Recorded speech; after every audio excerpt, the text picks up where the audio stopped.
సాఫ్ట్‌వేర్‌లో ఇంకొన్ని కథల గురించి మాట్లాడుకుందామా?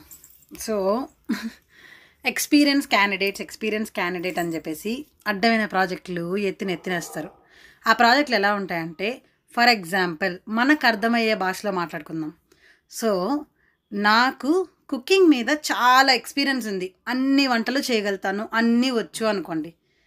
నాకు ఆ కుకింగ్ ఎక్స్‌పీరియన్స్ ఉందని జెప్పి వీళ్ళు నాకు క్లాతింగ్ డిపార్ట్మెంటో, లేకపోతే క్లీనింగ్ డిపార్ట్మెంటో ఇస్తే నాకెలా తెలుస్తది? కుకింగ్ వచ్చు. కుకింగ్‌లో ఏ ఏ ఐటెమ్స్ ఎలా ఉన్నాయి? ఏంటి? ఏ ఏ రెసిపీస్ ఎలా చేయాలి? ఎలా చేస్తే ఎలా ఉడుకుతుంది? అన్నీ నాకు తెలుసు. క్లీనింగ్‌లో నాకసలేం తెలీదు. డెటాల్ ఎయ్యాలా? యాసిడ్ బొయ్యాలా? లేకపోతే ఇంకేదైనా లిక్విడ్ ఎయ్యాలా? నాకు తెలీదు.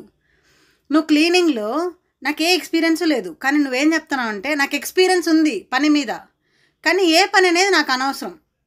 నీకు ఎక్స్‌పీరియన్స్ ఉంది కాబట్టి నువ్వు క్లీనింగ్ అయినా గబగబా చేసేయాలి. అండ్ ఇల్లు పాడవకుండా నీట్‌గా చేసేయాలి. తల మెరిసిపోవాలి. అండ్ అది కూడా ఎంత తొందరగా అంటే నేనొక 2 సంవత్సరాలు, 3 సంవత్సరాలు కుకింగ్‌లో పెట్టుకున్న ఎక్స్‌పీరియన్సెస్ వీళ్ళేం చెప్తారంటే క్లీనింగ్‌లో వారం రోజుల్లో ఇల్లు ఎట్ట రావాలంటే తల రావాలా అంటారు. ఎలా అవుతుంది?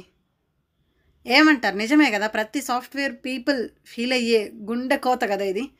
మీకు అలానే అనిపిస్తే కామెంట్ సెక్షన్‌లో మెన్షన్ చేసేయండి.